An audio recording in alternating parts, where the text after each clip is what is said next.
everybody, it's me, Garrett Everett of Garrett Everett Blackwater, here to elaborate a bit on my last video post, where I was talking a bit about the whole rig that runs my 70-gallon subtropical aquarium. You may notice behind me the aquarium is actually dark right now. That's because we're not here to talk about the fish, we're here to talk about the cabinet. So I'm going to run you through all three of the different cabinet systems I use for my 4 aquarium systems, and the positives of them, the negatives, the stuff you want to watch out for, and how to go about building your own. So let's get started. So this is the 70-gallon subtropical aquarium setup. I guess what we should start with here is from the ground up, really. Let's start from the ground up. So that has to do with positioning things. And as you can see, my floorboards run back and forth, and that means that the joists will be running the opposite direction. That's how construction works. It's for the most stable part of all of them. Helps to prevent the house from sagging and that kind of thing. So what I've actually got, we've got a bit of an older house, and it's kind of neat. So you got the floorboards. Whoop! Wave my hands around here. Got the floorboards, and then under that, there's actually they're like 2x8 rough cut slabs that run diagonally, which helps to disperse the weight somewhat. My supporting wall is basically right behind this cabinet here. So those 2x8s run diagonal, and then running this way across the width of the house are my joists. We can go take a look at those a little bit later when we look at the tank in the basement. So basically, if you've got a big aquarium like this, you want to make sure that the weight is supported and distributed in a way that won't damage your home. 650 pounds is a lot of weight, but probably not the heaviest out there. Some people have 150-gallon tanks and much larger monster fish keepers and all that. So basically, make sure that if your tank is a rectangle, that it's running, what is that, perpendicular? I'm all out of my geometry. Basically, make sure it's running the opposite direction of the joist so that it's supported by as many joists as possible. So there would be, like, because this is a 4-foot span, joists are usually about 16 inches. So there's at least 1, 2, 3 joists, possibly 4. I didn't check my positioning that much, but joists are pretty tough. They can support a lot. So run it perpendicular, and then you don't have to worry about your floor sagging in or any other damage to the structure of your home. So this is underneath the aquarium. This might be a better way to look at it. So this is my wife's sewing area for her little underwear company.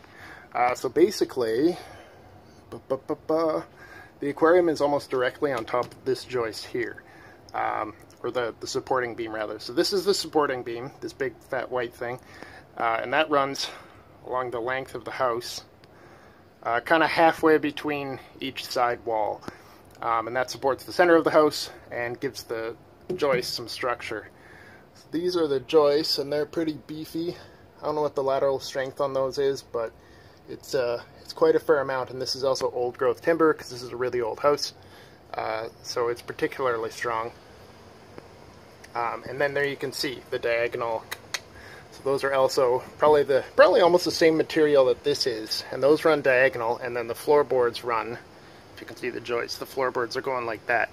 So where my thing is positioned, this is actually a 24-inch gap now that I'm looking at it, but it's supported by at least 2 joists and resting almost directly on top of there. So that's about as strong as that support system can be. In your house, depending on where you are, if you're in an apartment, I wouldn't recommend getting a very large aquarium, but in your house, if you've got exposed ceilings, like this is a really old basement. You can tell it's like old stone wall. Not very glamorous. But if you can see your joists, then you can figure that out. And if you can't see them, if you've got like a drop ceiling or if there's drywall here, you can probably figure it out. Ask an architect or an engineering friend if you don't know. But it's fairly easy to figure out what the structure is in your house. And where the best place to place it is. So I would recommend putting it as close as possible to the center supporting joist, supporting wall, whatever you've got in your basement. If you've got teleposts coming down, that's easy to tell, like those metal telescopic posts. Another good place to put it oh, I got underpants here, would be close to the wall as well, because then you'll have basically it's resting on a stone foundation, or you'll have a concrete foundation if it's a newer home, and that's probably the strongest possible place you can put it. If you've got it in the middle of the floor here, then you're kind of worrying about whether that's going to sag in there, but for the most part, joists should be able to support a hell of a lot of weight, because that's what they're designed to do in home building. So this cabinet is made out of an antique dresser. I love antique furniture because it's generally built, if it's around this long, it's generally been built to last. And so it's got old growth timber, which is a lot stronger than modern wood. Generally reinforced all get out, because this is supposed to be a family heirloom that lasts for decades, if not centuries. So a few important things to note. The top. Old wood will have warped because of exposure to elements, maybe you haven't protected it properly, that kind of thing. It's difficult to tell here, but this is the original top, and there was some bowing happening. Maybe we can see on the side here. It's not bad. Okay, so anyway, yeah, you can see a little bit of a gap here. So what I did, basically if there's a gap, if this surface is uneven at all, and you've got a larger aquarium, the weight of the water will cause the glass to flex and then crack or split at the seams. And you definitely don't want that when you've got 600 pounds of water, or whatever your size is. So what I've done here is I've actually gotten, I believe it's 5/8 plywood, and I built a whole new top that fit the whole aquarium on it. Looks nice, blends right in with the old top. Once it's been painted or protected or whatever, it fits right in. So I really like how that turned out. One thing that I did not do properly was positioning the tank. I thought I did a pretty good job. You can see here, oh, that kind of gave way there. Whatever. Anyway, aesthetics aside, this is a metal frame. Frame is just aluminum strips, aluminum corner molding, silicone down to here. So up close it's not that great, but I really like how it makes the tank look a bit crisper. Anyway, so this side looks like it's sitting on there fine. It's actually, because of this metal strip, it's sitting in about 1/8 of an inch. I cut this to 48 inches exact, or I guess the plywood came in 46 and 48 inches exact. So when you look at this side though, oh man, something shifted. Anyway, you can see that there's a bit of an overlap here. It's not bad, not bad. It's about 1/8 of an inch. But if you're doing a big tank, you really want to make sure that it's centered before you fill it, because now I don't even know if I can shift it without totally draining it, and that seems like a lot of work. Something else that's important, if you can get polystyrene foam, so the Pink Panther type stuff, that stuff's great to stick under here. It gives it a bit of insulation. Plywood's also a good insulator, but that foam is excellent for insulating the bottom if you're trying to save a bit on energy. And what I use is this dimpled foam, which is now totally compressed, but that goes right underneath. And basically, if there does happen to be a gap created under this plywood, it smooths it out, helps cushion the glass a bit, and it's generally a safeguard. You may not need to do it, but it's smart to do it. Other things to note. Oh, my filter bucket is slowly filling up. That's my canister filter that's cracked. Let me grab a flashlight here. Okay, so we got a flashlight. So the way my filter is positioned, I want to give it as little head as possible, so I've got it on the highest shelf here. And you can see it goes back, and you can see that this is a drawer here, and this is also a drawer. So I had to actually modify the drawer to fit the hoses that are in for the canister filter. So that was a fairly easy project to do, but you might have to modify some things on your cabinet in order to make it work with your equipment, because it definitely wasn't designed to have a whole bunch of fancy aquarium equipment on it. This one was supposed to just have clothes and maybe baskets of goods. We'll pull this drawer right out. Whoa. So yeah, you can see that's just been cut off cleanly and glued back on. Oh, now behind here, I had to make room for the hoses for the canister filter. Something important to do when you're making holes in lumber, this is a trick that's used by electricians and plumbers alike, is always put your hole as close to the middle of your beam as possible.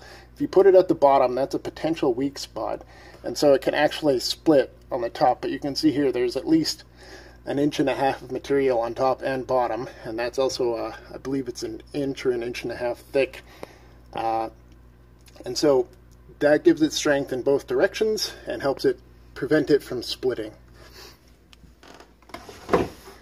Other stuff you might have to do down here is leveling, whether it's because of your floor or because of the way that the cabinet is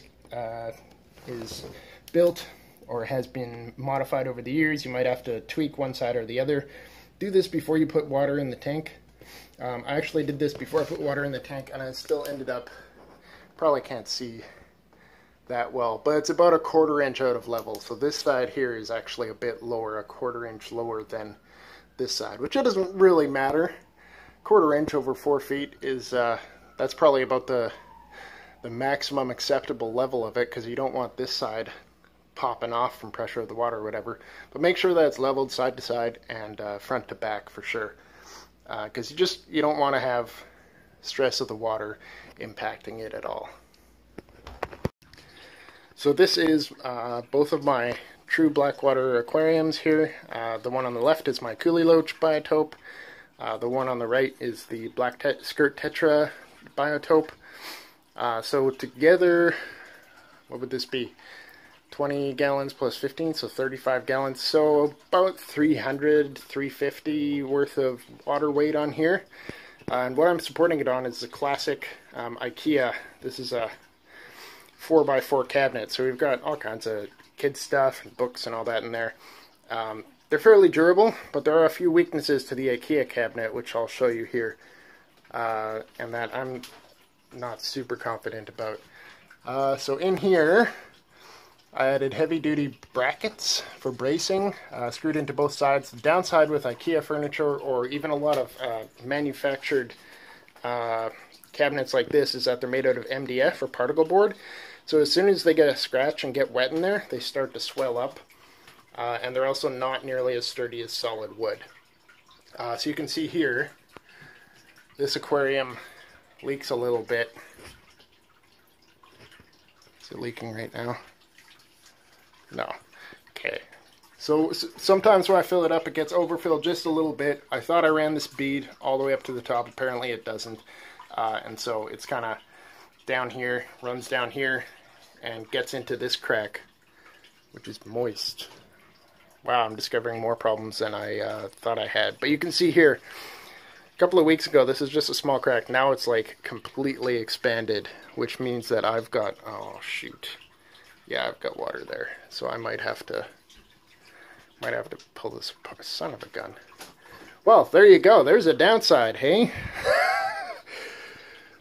Fully disclosed. I don't know where that's coming from, actually.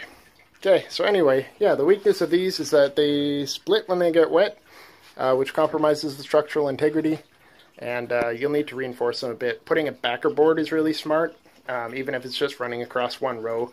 As long as you've got 1, 2, 3, 4 attachment screws there, the panel should be fine. And that'll help keep it from shaking back and forth. I don't know if you can see that. Yeah, that's just me shimmying up and down on the ground there, and that shakes it already. So this isn't the most solid construction, and I may have to disassemble it now that I've discovered that problem. Darn. Okay, anyway. The top part there, that's the sunshine simulation circuit. That's built out of plywood. Plywood is a much better, like, it will still expand when it gets wet, but it's much more resilient than particle board. So if you can get plywood cabinets or solid wood cabinets, that's way better. But if you're just trying to support just a small tank, this might be the way to go. So this here is the, I think it's safe to say this is pretty much a zero input system, my mangrove estuary tank. It's very dark right now because we've got a very thick layer of duckweed. But once again, we're not here to look at the tank, we're here to look at the cabinet and the surrounding structure. So this is my tool bench. We won't say any more about that. It's been a busy summer, and organizing my tools after a day at work is not necessarily my favorite thing to do. So a few things here. This is a really nice tank that I got for really cheap. It's got good supporting structures and all that. This one, though, you can definitely tell that my cabinet has shifted. Now when I first installed it, this was all totally level. It was fine. And then I filled it, and then I don't know if the wood moved after that or if the basement settled. It's been super dry this summer, and so foundations are shifting a lot around here. Our door sticks like crazy, that kind of thing. And so this could very well be a consequence of that as well, because the backdrop there is anchored to the wall. So if that shifted a bit, that could have shifted this. It could also just be that these supports slid out because I didn't anchor them into the ground. But what I've got going under here, this is, once again, this is the same plywood actually as the painted stuff that I put on the red one. So that's been supported all the way along from my tool bench. And then here, there's a whole bunch of things. So these are 2x3s. That's enough to support this. This is a 55 gallon, so about 460 pounds-ish. But the vertical strength of a 2x3 or a 2x4, I believe a 2x4 standing vertically can support about 800 pounds by itself without fracturing. I think that's the crush limit. So I've got 4 on the corners here and then 1 in the middle with cross bracing that's been anchored to itself. That's supported in the center so it doesn't shift very much. And you can see here, thin little layer of foam that's super compressed right now. But if you're, this is probably the most common DIY style one, and then you'll put a nice facing on it. I just didn't put a facing on it because this is in a gross basement. But basically, as long as you've got enough vertical support, and then you put a plywood sheet on each side, which will help with lateral movement so it's not rocking back and forth or shimmying. And then also a nice base. It's smart. This is just 2x2 on a bare concrete floor. But if you can disperse the weight a bit with 2x4s or whatever, even if they're placed on their face, that's very nice, because then that'll disperse the weight, and so that it's not just focused on 4 points. It'll be a bit more spread out across the whole bottom. Then you can add doors and whatever. Once again, I don't need to do that here. But yeah, this is the most common kind. Even a better design than this, I ran it just to the center with an X bracing. But to run a brace like every 6 to 12 inches kind of thing. So if there were 2 under here instead of 1 in the middle, that might be perfect, because once again, the lateral strength of it and the vertical strength of it is much more than the width. So if you've got things running laterally, like if this was 2x4s plus 2x4s on the side, that would be capable of supporting over 2,000 pounds, which sounds insane. But yeah, so that's the DIY one. The thing you got to be careful for is to make sure it doesn't shift, make sure it doesn't shimmy. Yeah, not much more I can say about that, really. So that was a look at my aquarium cabinets. All of the different kinds. So we've got antique furniture, we've got IKEA style cabinet, cheapo, and the classic DIY 2x4, 2x3 construction. So I hope that was informative. I hope you learned a few things about maybe planning your next big tank and how you're going to set that up. Or even how you're going to rebuild your aquarium cabinet, which it looks like I have to do now. Yeah, so always good to take a look at your stuff and see how you can improve it, I suppose, is the silver lining here. So thanks very much for watching. Check me out on Instagram. Like and subscribe this video if you want. I don't know. And we'll catch you next time with some more fishy facts. Thanks for watching.